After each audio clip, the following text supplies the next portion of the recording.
Eternity stars Miles Teller, Elizabeth Olsen, and Callum Turner, and comes in at 77% on the tomato meter, 91 by the audience. So people really like this film. And I liked about 95% of it.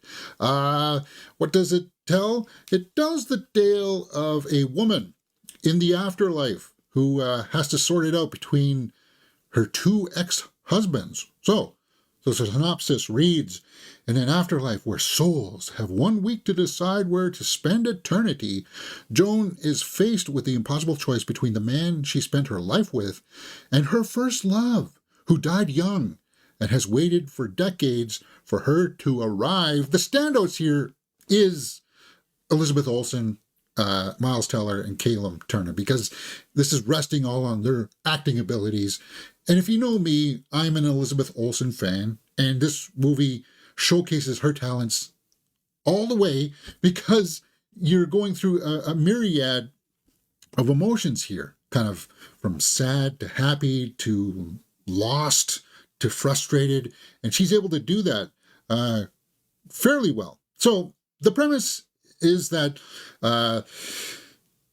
Miles Teller here is the first one to pass on, and you see the movie through his eyes first, kind of like learning about what this stage of the afterlife is, where you kind of go to this, not purgatory, but you kind of go to this staging ground where you've got to decide which eternity is good for you. And that's where it kind of lost me a little bit with their explanation of this world building of like, okay, I can understand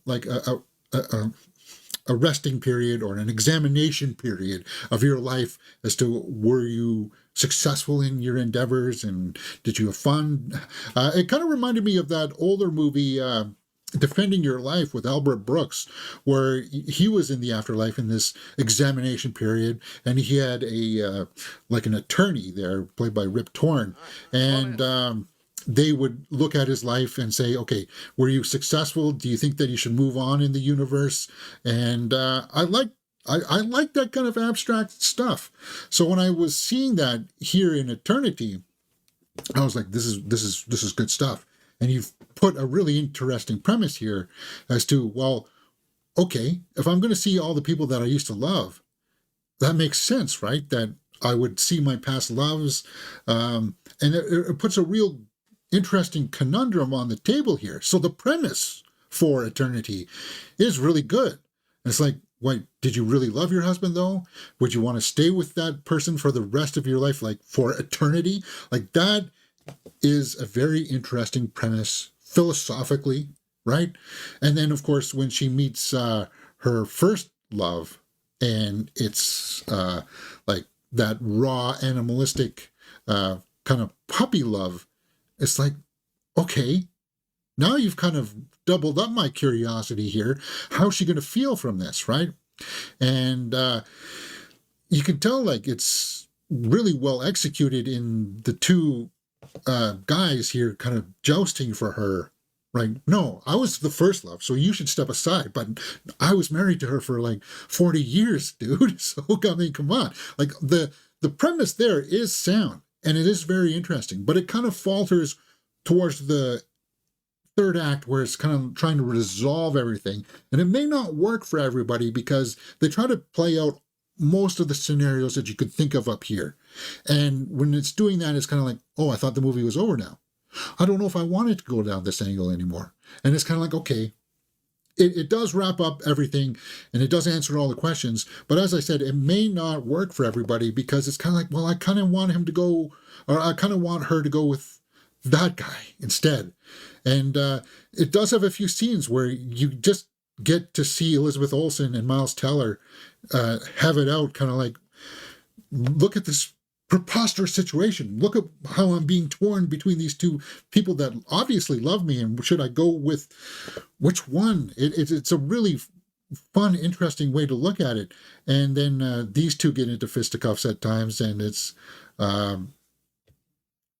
it's a fun watch. That's the way I would say.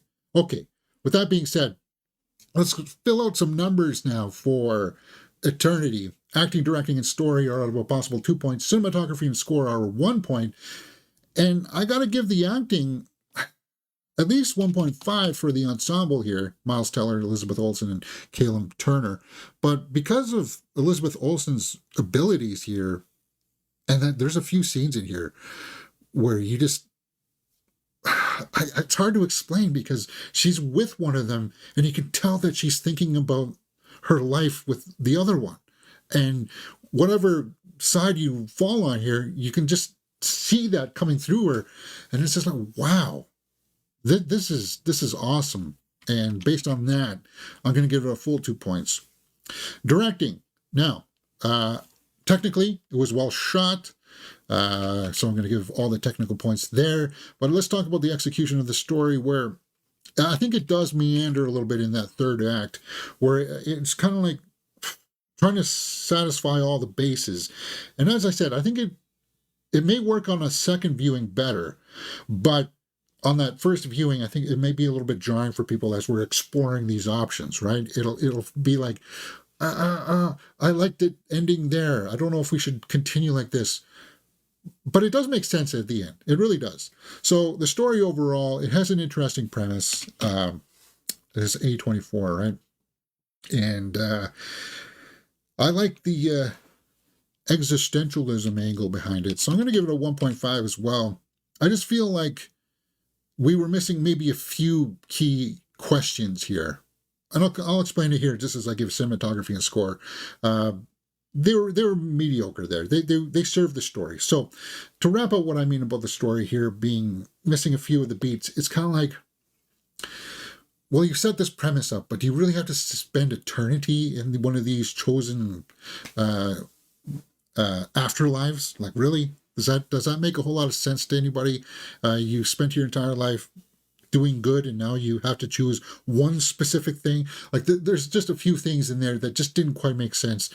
That maybe with some exposition could have been flushed out a little bit more, explored a little bit more, because it's about finding your true self and who your real soulmate is. So for me, it was just missing a few beats. But other than that, like, guys, we're sitting at 6 out of 10. Let's go back to the tomato meter here and see if what people are saying as a consensus. Now, the critics were a little bit lower with the 77%. I say it's worthwhile. Irish Dimes. One ends up longing for a sniff of reality, but the three leads demonstrate absolute belief in romantic absolutes as we drift towards a class of snob-heavy denouement Hollywood now rarely attempts. Yeah, now that's what I'm talking about, the denouement. Now, like, that's the conclusions of the story, right? That's where things wrap up. It made me giggle quite a lot watching this movie. Divine Joy Randolph put her in any movie you want, it's going to be just fine. So that's she played kind of like the attorney there, or the person that was supposed to guide them in the afterlife, right? Let's see what some of the audience members are saying. Loved it, great film, expertly crafted, fun premise and plot, great characters, and kept you guessing. Yeah, seriously, such a good movie. Love the story, the humor, the heart-touching moments. Makes one rethink death. There was something missing for me, but overall enjoyed the movie. So, like, despite some of those smaller things that I'm talking about, like about the execution towards the end, you kind of overlook that because you're watching good performances and you're watching this really interesting story unfold where it's like, well, which one is she going to go for? And then it's just like, does that make sense? Does that really, would you do that? And it's just like, what would I do in that situation? It's just like, wow, this movie has got me hooked. So for me, yeah, I'm going to be up there. I'm going to be up there with what the audience is saying. I'm going to not be as high as the 70, as the 91%, but I'm probably going to be around the 8, I think, for Eternity, because it's just one of those weird abstract movies. And as you know, anything about me here on the channel, I like weird abstract movies. So to end this out, the watchability factor, actually, I'm going to be more probably with the, watchability is out of 2 points. If you like the premise, I would say at least watch it at least once. It's going to be on streaming now. 1.5, I would watch this again in a heartbeat. And would I even study this film?